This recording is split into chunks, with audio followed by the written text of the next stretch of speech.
Hey guys, back again for my third and final game between Flooky and H2O. This time it looks like we got a China mirror going on here on Silkroad. Once again, Silkroad, just like our last Saginaw game, we got our free starting market. This time on Silkroad it's always a starting market. We'll see if both players, I would assume, are going to go for an FF. It seems like a pretty solid strategy with China these days.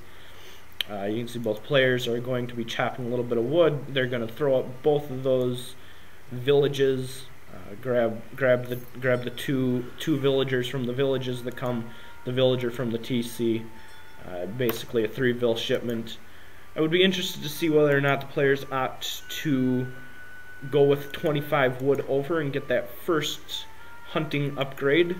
Usually you can find a small coin treasure. You see here Ryan's got one in his base as he's taking one of the better treasures on the map, the 90 wood treasure. We'll see if Flooky notices that. Doesn't look like he's going to notice that. Doesn't look like he's going to have a chance to steal. He's going to just keep scouting the map around. Like I said, China mirror here, more than likely, from what I've seen, from what I've heard, you know, China FF is the way to go. There are options you have in Colonial Age. I guess Old Han is being the best option. Step Riders aren't too viable in this fan patch. As the fan patch lead, I can tell you they are getting quite a nice little boost. 15-20 HP, we'll see where that goes.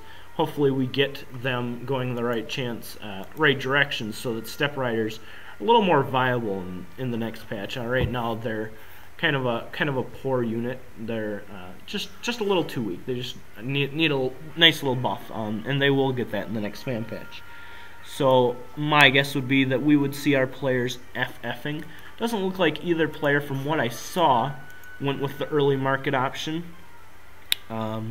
Both did, however, go for the villages option, going for the vills. As you can see, they've sent that villager card. Basically, it's a 3-villager card.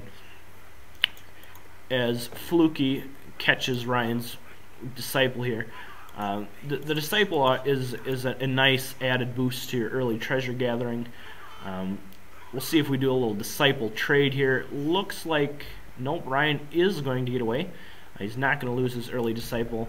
The Chinese explorer is just absolutely great at his early treasure gathering because of that disciple companion he gets, and just because of the little bit of HP he's got on the European scout, but also because of how quickly that stun regenerates compared to the European crack shot, even the Japanese stun.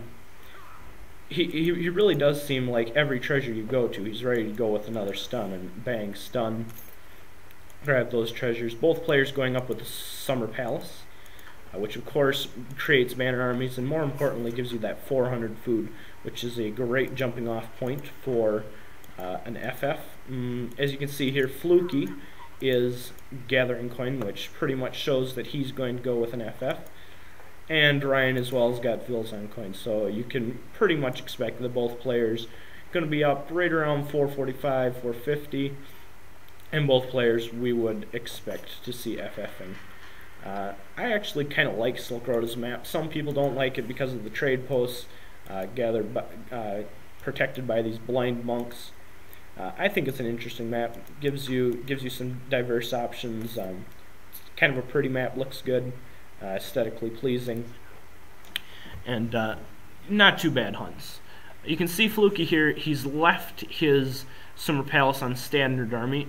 Traditionally players switch that because the Step Riders aren't so good, like I had mentioned before. I've seen some players go to the Old Han army, which I think is a little more standard. I've seen even some go with the Kashik Pike army. I'm not 100% sure what that is right now.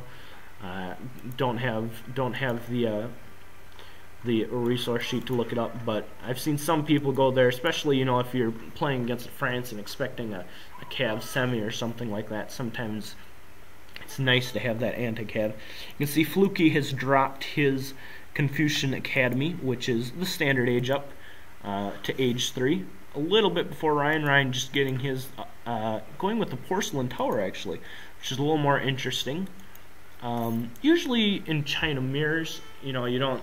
Usually in mirrors, you sometimes see FF wars, but I would have honestly thought that Ryan would go with the Confucian Academy. It gives you those 8 skirmisher type units early on, which can be quite good. Can be a nice little boost. He's got a little disciple marching army marching across the map there. See if he's going to maybe take a TP or something crazy like that. But no, Ryan opting to go with the Porcelain Tower, which is interesting to say the least. It gives him a little better eco in the long run, quite a bit better eco, but we'll see if his early mass isn't compromised a small bit by that. It might not be too big of a deal. The masses are always quite good with China. You can see that both players probably having very similar decks to this. This being Flooky's deck.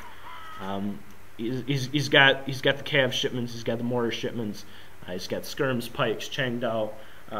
This is part of the reason which makes China's FF so good, is because they've just got this wide variety of shipments they can send, large numbers.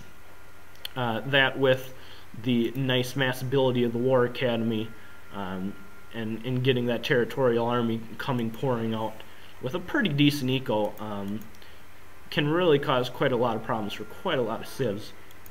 See here that Flooky's early mass a little bit better with those early skirmisher units he's gotten out. Ryan playing a little more defensive, a little more boomy. He's got his market up. Flooky, of course, got the market up because they get it for free. Of course, it's Silkroad. Why wouldn't they have market up? Both players as well going for the early consulate, I would guess. We'll see if Flooky's got his consulate. He doesn't have his consulate yet. Standard build order in China Mirrors is to go 3 vil, 700 coin, 700 wood, so you can get that consulate. It's a pretty nice boost to have that Brit HP behind you. You can also get those muskets. You can send the intervention card, which is pretty good when it comes right down to it. Getting 9 veteran muskets, pretty solid option. One thing that I'm seeing here that Flooky hasn't done. There he does get his consulate up. Now he is allying with Brits, which is what I would expect. Yeah, it's needed, that HP boost. It's kind of like Japan and isolation. The farther you go down the road without it, the bigger trouble you're in.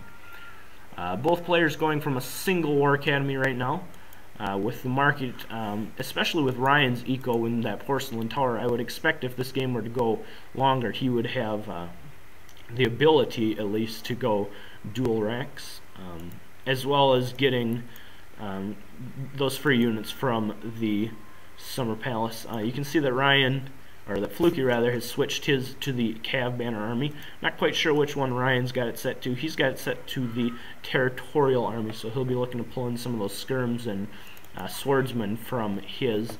My guess would be, looking at the way this wreck is wrapping up here from the bar, you can tell that this one big fight in Fortress is going to decide it all. It's really hard to tell who's doing better here. It really just comes down to which shipments you clicked on, and who ultimately gets the better positioning.